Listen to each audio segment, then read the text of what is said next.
There's a brilliant report came out from Microsoft this week called "The Next Great Disruption is Hybrid Work. Are you ready?" And it's taken trillions of pieces of telemetry from Microsoft 365 and LinkedIn and Microsoft Teams from all around the world and analysed them. They've had experts in collaboration and psychology analyse all this and come up with some observations and some recommendations. And it's a fantastic report to read.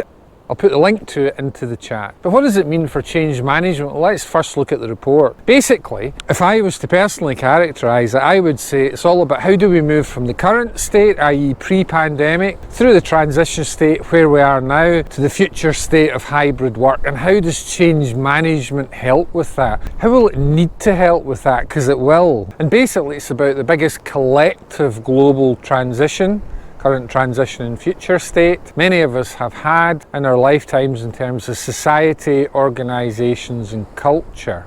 So there's 8 key findings. First one is flexible work is here to stay. Second one is leaders are out of touch with their employees and need, quotes, a wake-up call.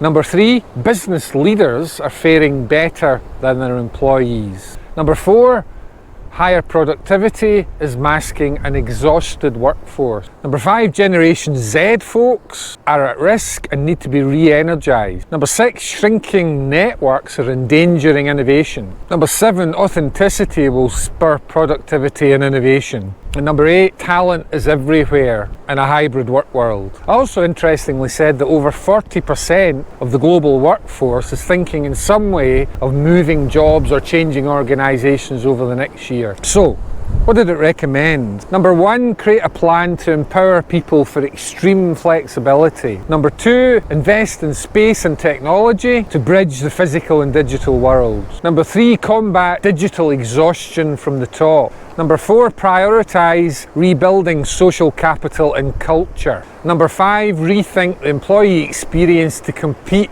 for the best and most diverse talent. So it's a big change and it needs a lot of work, and I would argue it needs excellent change management. But a few observations. Number 1, the biggest obstacle for the success of change projects is ineffective sponsorship of those programs. That's from ProSci. We also know, number 2, that around half of all sponsors of people-dependent changes have some to no understanding of their role leading change. Number 3, as the famous quote goes, if the rate of change inside an organisation is slower than the rate of change outside, then, quote, the end is near. And number 4, as Connor says, many managers and executives and leaders think that a clear change plan is the final deliverable. It isn't. That's got to be followed through and acted on. So leaders are going to have to become incredibly effective leaders of change to make all those 5 things happen, to ensure that they happen and ensure that the organisation embraces and adopts the new way of working post-pandemic according to the 5 recommendations in the report. Well, how? Basically, they've got to become, to coin a phrase, the chief meaning officer, to tell people where we're going, why they should come with you, and most importantly of all, what's in it for them to come along with you. Leaders often forget that people hate change. We've got to be crystal clear on what's in it for them to come with you. Ultimately, from a change management perspective, it's about, as leaders, going through your own ADKAR process prior to helping people go through their individual ADKAR processes.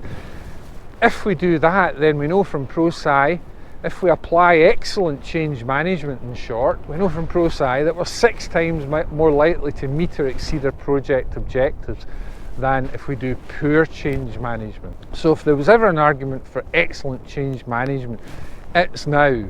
And ultimately it's about helping leaders and managers transition to this new world, this new hybrid world, so that they can in turn help their people transition. And that's about personal individuation.